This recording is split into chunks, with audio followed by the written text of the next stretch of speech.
ว่านักเรียนอยู่โรงเรียนเนาะแบบนี้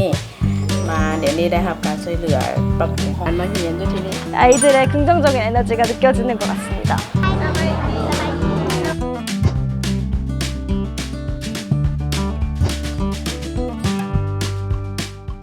자, 오늘은 교장 선생님과 이렇게 인터뷰를 해봤는데요. 후원자분들과 봉사단원의 노력으로 학교 시설이 개선되는 모습을 보기 좋아서 너무 저도 뿌듯했습니다. 아이들이 더욱 의미 있는 교육 환경에서 공부할 수 있도록 노력하는 건 참 의미 있는 일인 것 같아요.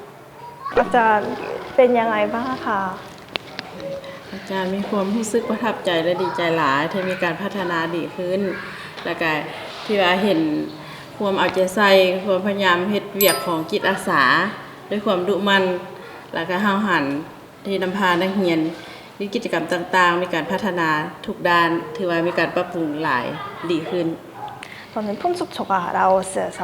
제일 좋은 학교, 공부하고 쉽게 만든 학교로 만들고 싶거든요. 그래서 더 열심히 하게 되는 것 같습니다.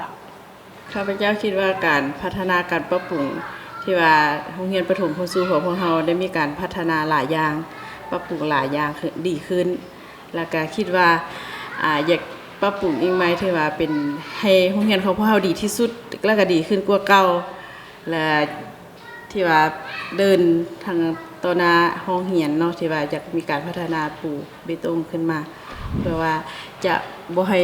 ขี้ฝุ่นเวลานักเรียนเดินไปเดินมาขี้ฝุ่นหันจะง่ายกุมใส่นักเรียนแล้วก็ครูอาจารย์เวลากินอาหารขี้ฝุ่นจะบ่ก็ขอวิงวอนจากผู้ใหญ่ใจดีเนาะที่ว่าช่วยๆพิจารณาปรับปรุงโรงเรียนของพวกเราให้ถือว่าให้สมบูรณ์แบบดีขึ้นกว่าเก่าหวังว่าผู้ใหญ่ใจดีจะช่วยโรงเรียนประถมสมบูรณ์ของเราในครั้งต่อไปเนาะแล้วก็ยินดีต้อนรับทุกท่านที่จะมาช่วยเหลือโรงเรียนของพวกเราก็แล้วก็ขอขอบใจเป็นอย่างสูงขอบใจหลายๆ ค่ะขอบใจค่ะ 그리고 교장 선생님께서 계속 말씀하셨는데 이런 시설들을 개선해 주셔서 항상 감사합니다라고 너무 거듭해서 말씀해 주셔서 저도 너무 감사한 마음을 가지게 되는 것 같아요. 앞으로도 더 발전하는 폰숙초를 기대하면서 저의 인터뷰를 슬슬 마무리해 뵙겠습니다. โดย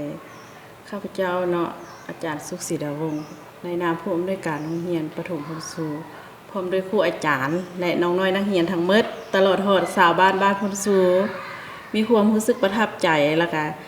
ดีใจโดยเป็นอย่างสูงในการมาเยี่ยมยามของจิตอาสาและก็การช่วยเหลือพัฒนาโรงเรียนพนสูของเฮาก็ขอขอบใจทางท่านผู้ใหญ่ใจดี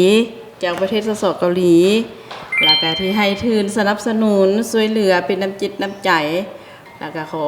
อวยให้พรให้ทางผู้ใหญ่ใจดีอยู่ที่ประเทศเกาหลีมีความสุขกายสุขใจมีความสุขความเจริญทุกประการในหน้าที่การงานขอขอบใจขอบใจขอบใจหลายๆ 오늘은 교장 선생님 만나서 이렇게 인터뷰를 함께 해봤습니다. 앞으로 더 폰숙초에 더 밝고 즐거운 모습 많이 담아보겠습니다. 하나, 둘, 셋. 쏘비. 바이바이. 쏘비. 안녕하세요. 저는 오늘 폰숙초등학교 현장에 와 있는데요. 오늘은 책걸상 교체하는 시간을 가질 거예요. 저도 한번 같이 가볼까요?